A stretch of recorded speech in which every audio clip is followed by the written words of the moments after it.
of automation in manufacturing. I am Joshi, Assistant Professor in Mechanical Engineering Department at LJ Institute of Engineering and Technology. In today's session, we will cover different topics like continuous operation by using switches and double solenoid valve, which is using 4x2 ECD, in pneumatic circuit. Then bleed of circuit for pneumatic and circuit to operate two single acting cylinder in sequence. Now first of all we will discuss about the pneumatic circuit, which is similar to the hydraulic circuit. We have already discussed about the hydraulic circuit. Now we will discuss about the pneumatic circuit. For automation continuous operation, we can use two types of circuit in pneumatic circuit. For obtaining continuous reciprocation of piston of double acting cylinder, first one is by using limit switches and double solenoid valve, which is a 4x2 direction control valve. And second one is by using limit valves and double pilot 4x2 direct control valve. Now by adjusting the position of limit switches or limit valve, we can adjust the length and position of stroke of the cylinder. Now first of all we will discuss about automatic continuous operation by using limit switches and double solenoid 4x2 direct control valve. In this circuit, a 4x2 double solenoid valve DCV is used.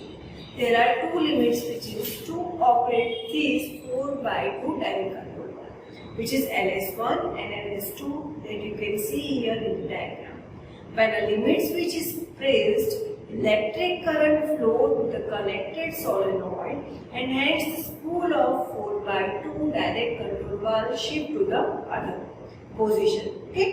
The piston rod, while reciprocating, actuate these limit switches, which in turn actuate 4x2 direct control valve. Thus, automatic reciprocation of ramp is achieved. In the first position of direct control valve, compressed air flow from P to A and B to T. Hence, the cylinder extends. By the extension, the cam is fitted to the piston rod and presses the limit switch LS2. By the extension, the cam fitted to the piston rod presses the limit switch LS2. Hence, the electric current flow to the solenoid S2, and due to this, the spool of direct control valve shift to the second position. Now, in the second position of direct control valve, compressed air flow from P to B and A to T, and the cylinder retracts. By the end of retraction, the cam presses the limit switch LS1, as the electric current flow to the solenoid S1, and due to this, spool of direct control valve shift to the first position and this cycle is continued. Now, we will discuss about the continuous operation by using the limit valves and double pilot 4x2 direct control valve. In the first position, as you can see here in the diagram, in the first position of the 4x2 direct control valve, compressed air flow from P to A and B to T, and the cylinder extends. By the end of extend, the cam fitted to the piston rod presses the limit valve LV1. Hence, the compressed air flow to the pilot P1, and due to this, spool of the direct control valve shift to the second position. In the second position of direct control valve, as compressed air flow from P to B and A to T. Hence, the cylinder retracts. By the end of retraction, the cam presses the limit valve LV2. Hence, the compressed air flow to the pilot P2, and due to this, spool of direct control valve shift to the first position, and the cycle is continued. Now, we will discuss about the speed control circuit. Speed of the pneumatic actuators can be controlled using flow control valves. Varying the rate of flow of compressed air will vary the time taken to fill the cylinder and thus vary the time of completion of the stroke. For speed control, throttling in, throttling out and bleed off circuit are used. Or either you can say metering in, metering out and bleed off circuits are used, as we already discussed in the hydraulic circuit. First of all, we will discuss about the throttling in circuit. In throttling in circuit, the rate of flow of compressed air into the cylinder is controlled by the flow control valve. Okay, and the flow control valve is placed at the inlet of the cylinder. Cap and port C is inlet for the extension, and rod and port R is inlet for the retraction. Now you can see here throttling in circuit for the extension. Okay, first one is for the extension. In the first position of direct control valve, compressed air flow from P to A and B to T. This flow is through flow control valve. Flow is controlled as the piston extends slowly. The second position of 4/2 direct control valve, compressed air flow from the P to B and A to T. This flow is done through the check valve. So, due to this is a free flow as the piston retracts at higher speed, which is not controlled. Now, second one is a throttling in circuit for retraction. In first position, now what happened in retraction? In first position of 4/2 BCD, compressed air flow from P to A and B to T. This flow is through check valve. This is free flow as the piston extends at higher speed, which is not controlled. And the second position, 4/2 direct control valve, compressed air flow from P to B and A to T. This flow is through flow control valve. The flow is controlled as the piston retracts slowly. Okay. Now here you can see also the throttling out circuit or metering out circuit. In throttling out circuit, the FCV is placed at the outlet of the cylinder. Rod and port R is outlet for extension and cap and port C is outlet for retraction. First one is a throttling out circuit for the extension. In the first position of direct control valve, compressed air flow from P to A and B to T. This flow is through flow control valve and the flow is controlled as the piston extends slowly. In the second position of direct control valve, compressed air flow from P to B and A to T. This flow is through check valve. This is free flow as the piston retracts at higher speed, which is not controlled. Now we will discuss about the throttling out circuit for the retraction. In first position of 4/2 direct control valve, compressed air flow from A to B and B to T. Okay. This flow is through the check valve. Okay. This is a free flow as the piston extends at higher speed, which is not controlled. Okay. Now in the second position, compressed air flow from the P to B and A to T. This flow is through the flow control valve and the flow is controlled as the piston retracts slowly. Now we will discuss about the bleed of control circuit. A bypass line is connected to the inlet of the cylinder in bleed of control.